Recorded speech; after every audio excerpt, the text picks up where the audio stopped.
اما بعد فاعوذ باللہ من الشیطان الرجیم بسم اللہ الرحمن الرحیم قال اللہ تبارک و تعالی فی الکلام المجید والفرقان الحمید ان اللہ وملائکتہ یصلون علی النبی یا ایہا الذین آمنوا صلوا علیہ وسلموا تسلیما اللہم صلی علی سیدنا و مولانا محمد وعلى آل سيدنا ومولانا محمد وأصحاب سيدنا ومولانا محمد وأزواج سيدنا ومولانا محمد وبارك وسلم عليه.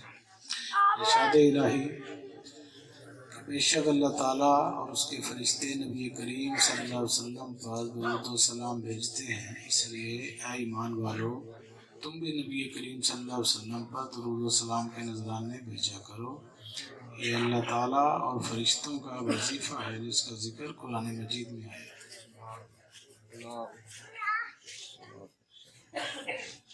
آج کا دور بے چینیوں کا، پریشانیوں کا، ٹینشنوں کا دور ہے.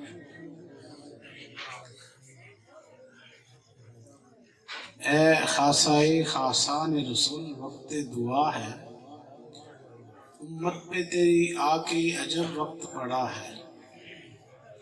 جو دین بڑی شان سے نکلا تھا وطن سے، پردیس میں وہ آج غریب الغربا ہے. جس دین نے غیروں کے دل آ کے ملائے، اس دین میں خود بھائی سے اب بھائی جدا ہے. اے خاصائے خاصان رسول وقت دعا ہے. نبی کریم صلی اللہ علیہ وسلم کی آمد ایک کو کم کر دے. جشن عید میلاد النبی گزشتہ 1400 سال سے منائی جا رہی ہے. صحابہ کرام کے دور سے یہ سلسلہ جاری ہے. آج کے دور میں المیہ یہ ہوا کہ ہم وہ جسے علامہ اقبال نے کہا ہے نا، رہ گئی رسم اذاں روح بلالی نہ رہی، فلسفہ رہ گیا تلقین غزالی نہ رہی. باتیں رہ گئی، پریکٹیکل سے ہم دور ہو گئے. نبی پاک صلی اللہ علیہ وسلم جس مشن کے لیے دنیا میں تشریف لائے، 63 سال گزار کر گئے. 63 سال کیا کرتے رہے؟ ایک مشن کے تحت زندگی گزاری. دین محمدی کے لیے، قانون خداوندی کے لیے. 40 سال کے بعد اعلان نبوت کیا. تو 40 سال پہلے کیا کرتے رہے؟ 40 سال کے بعد وہی نازل ہوئی. تو 40 سال کے اس عرصے کو اگر ہم دیکھیں تو وہ کردار ہی کردار ہے. حضور کو اپنے پرائے سب صادق اور امین کہہ کے پکارتے تھے کہ آپ سچے ہیں. آپ کی شریفانہ زندگی گزاری اور باقی جو 63 سال پورے اس دنیا میں گزارے، یہ میلاد شریف کی محفل ہے. حضور کی آمد کی خوشی، حضور تشریف لے آئے، خوشی ہے.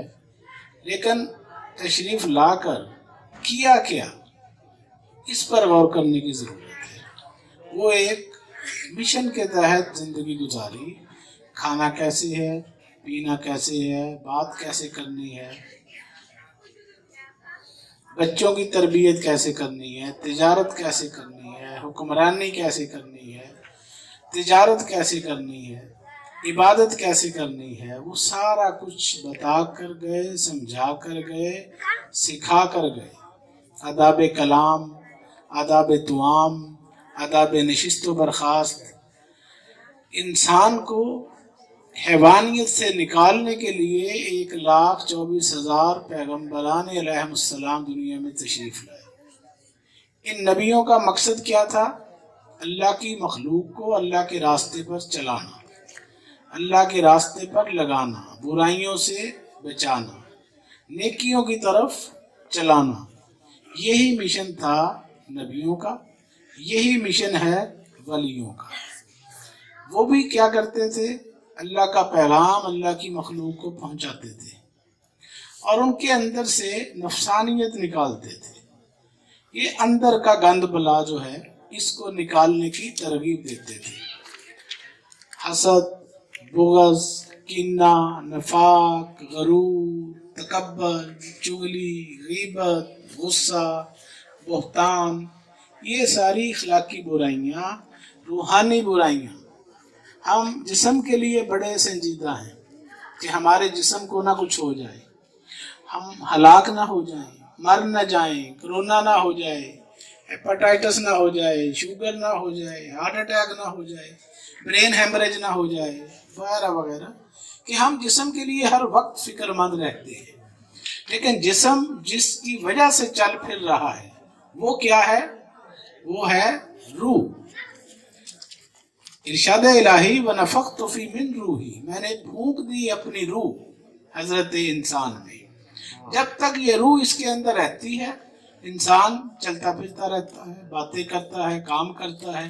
جیسے ہی روح نکلتی ہے ڈاکٹر کہتے ہیں یہ ڈیڈ باڈی، یہ ڈیتھ ہو گئی، ایکسپائر ہو گیا، اس کو لے جاؤ. تو پھر کیا کرتے ہیں؟ اس کو مٹی میں دبا دیتے ہیں کہ بھائی اب اس کی ضرورت نہیں رہی، اس کی کوئی اس کا فائدہ نہیں ہے، اس کو گھر میں رکھ کے کیا کرنا ہے. آج تک یہی ہوتا چلا آیا ہے آدم علیہ السلام سے لے کر اب تک، کہ دنیا میں لوگ آتے رہے، پیدا ہوتے رہے، جوان ہوتے رہے، بوڑھے ہوتے رہے اور مرتے رہے. قبرستان بھرے پڑے ہیں لوگوں سے، مگر اس کو ہم کہتے ہیں قبرستان. قبریں ہوتی ہیں مگر تصویر کا دوسرا رخ اگر ہم دیکھتے ہیں تو وہاں ہم قبر نہیں کہتے، مزار اقدس کہتے ہیں. ایک ہے دنیا داروں کا دنیا سے جانا، دنیا داروں کا مرنا، اور ایک اللہ والوں کا جانا. اس میں زمین و آسمان کا فرق ہے. دنیا داروں کی قبریں جو ہیں وہاں پر آپ چلے جائیں، جانور ہیں، کوے اڑ رہے ہیں، وہاں نہ کوئی فیض لیتا ہے، نہ وہاں کوئی بہشتی دروازہ کھلتا ہے، نہ کوئی وہاں سونے کے دروازے لگے ہوئے ہیں، نہ کوئی گنبد بنے ہوئے ہیں. وجہ اس کی کیا ہے؟ وجہ یہ ہے کہ جنہوں نے اللہ رسول کی منشا کے مطابق زندگیاں گزاری تو اللہ اپنا وعدہ پورا کر رہا ہے. اس کو ہم عام قبر نہیں کہتے، اس کو کہتے ہیں مزار اقدس، اس کو کہتے ہیں مزارات مقدسہ، مقامات مقدسہ، بارگاہ اولیاء، دربار عالیہ، آستانہ مبارک. یہ الفاظ عام قبروں پہ جاتے ہیں، جوتوں سمیت جاتے ہیں. اللہ والوں کی بارگاہ میں جانا ہو تو جوتے اتارنے ہوتے ہیں. پہلے جوتے اتارتے ہیں، پھر باوضو ہوتے ہیں، پاکیزہ ہوتے ہیں، پھر اس کے بعد جا کر آپ وہاں سے خلوص سے اور محبت اور عقیدت سے فیض پاتے ہیں. اس کی وجہ کیا ہے؟ اس کو ہم ڈیڈ باڈی نہیں کہتے. وہ بھی انسان، 2 ہاتھ، 2 پاؤں، 2 کان، 1 دماغ. یہی آپ کے پاس تھا، یہی ان کے پاس ہے. فرق کیا ہے؟ ان کو ہم عام بندہ نہیں کہتے، مظہر نور خدا کہتے ہیں. گنج بخش فیض عالم، مظہر نور خدا، ناقصارہ پیر کامل، کامل آرا رہنما. ہمارا اس دنیا میں آ کر جو ہمارا معاشرہ ہے اس کے اندر ہم نے جو کچھ دیکھی ہم اسی طرح بن گئے. ہمارے معاشرے میں رواج تھا جھوٹ بولنے کا. ہماری تربیت کوئی نبیوں نے تو نہیں کی، نہ ولیوں نے کی، نہ ہم نے اہل اللہ کی صحبت اختیار کی، نہ ملائکہ تھے. اس طرح کا معاشرہ تھا، اس طرح کا رنگ ہمارے اوپر چڑھ گیا. ہمارا تعلق جن لوگوں سے تھا، اٹھنا بیٹھنا جن لوگوں میں تھا، وہ جھوٹ بولتے تھے، ہم نے بھی جھوٹ بولنا شروع کر دی. وہ سگریٹ پیتے تھے، ہم نے بھی پینی شروع کر دی. وہ چغلیاں کرتے تھے ایک دوسرے کی، ہم نے بھی شروع کر دی. ایک دوسرے کا مذاق اڑاتے تھے، تھوڑا سا ایکو کر دی، مذاق اڑاتے تھے ایک دوسرے کا، ہم نے بھی مذاق اڑانے شروع کر دی. جھوٹ کا رواج تھا، ہم نے بھی شروع کر دیا جھوٹ بولنا. چکر بازیوں کی عادت تھی ہمارے معاشرے میں.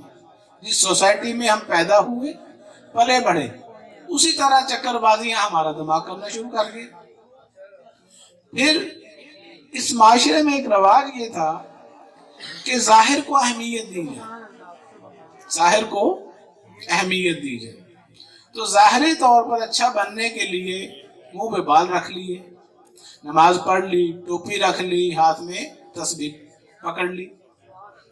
عارف کھڑی شریف حضرت میاں محمد بخش فرماتے ہیں، باروں چاڑو پھیر نہ کڑیے، باروں چاڑو پھیر نہ کڑیے، ہونج اندر دا کوڑا، دل بر تینوں تک دا نہیں پنسٹ کچ دا چوڑا. یہ جو باہر کی تصنع بناوٹ ہے، جیسے علامہ اقبال نے کہا مسلمانوں میں خون باقی نہیں ہے، وہ دل وہ آرزو باقی نہیں ہے، سفید کج دل پریشان سجدے بے ذوق کہ جذبے اندروں باقی نہیں ہے. تیری نگاہ سے دل سینوں میں کانپتے تھے، کھویا گیا ہے تیرا جذبے کلندرانہ. وہ تو نے اپنا جو اندر کا جذبہ تھا، جو حقیقت مسلمانی تھی، اس کو چھوڑ دیا. صرف رسم و رواجوں کا نام ہم نے سمجھ لیا یہ ہے مسلمانی. ایسا نہیں ہے. بات یہ ہے کہ نبی کریم صلی اللہ علیہ وسلم ہمیں جو بتا کر گئے، سکھا کر گئے. آپ صحابہ کے درمیان تشریف فرمایا ممبر رسول پہ، آپ نے صحابہ سے کہا اپنی زبان مبارک کو پکڑ کر کہ اے صحابہ تم مجھے اس کی ضمانت دو، میں تمہیں جنت کی ضمانت دوں. یہ جو منہ کے اندر گوشت کا لوتھڑا ایک ہے، یہ چھوٹی سی چیز نہیں ہے، یہ ام الفساد ہے، سارے فسادوں کی جڑ ہے. یہ تھانے کچہریاں بھرے ہوتے ہیں نا، صبح کو جیلیں بھری ہوئی ہیں، تو آپ ڈیپتھ میں جا کر دیکھیں 80% مقدمات جو ہیں وہ اس زبان کی ہی چکر بازیوں کا نتیجہ ہے. لڑائیاں، جھگڑے، فساد، تیری میری، یہ ہر چیز کے اوپر اپنا حق جتلانا. غصہ اسلام میں حرام ہے کہ حلال ہے؟ حرام ہے، لیکن ہم سمجھتے ہیں کہ حلال ہے. اگر ایسا نہ ہو تو یہ قتل کیوں ہو، لڑائیاں کیوں ہوں، مار کٹائیاں کیوں ہوں؟ اس لیے کہ ہم نے رسول پاک کی بات پر عمل نہیں کیا. زبان سے کہہ بھی دیا لا الہ تو کیا حرض ہے، دل و نگاہ مسلمان نہیں تو کچھ بھی نہیں. اس دن آکڑتے مغروری نکل جاوے گی تیری، جس دن کیا نبی محمد ہے نہیں امت میری. ہمارے اندر کون سی بات ہے جو ہم کہیں کہ ہم امتی ہیں؟ ارشاد رسول صلی اللہ علیہ وسلم ہے جس کے ہاتھ اور زبان سے دوسرا مسلمان محفوظ نہیں، وہ میری امت میں سے نہیں. ایسی درجنوں حدیثیں ہیں جس میں نبی پاک صلی اللہ علیہ وسلم ہمیں امت سے خارج کر رہے ہیں. وَمِن شَرِّ حَاسِدٍ إِذَا حَسَدَ. قرآن مجید میں اللہ تعالیٰ اس روحانی بیماری کو ڈسکس کر رہے ہیں. کس کو؟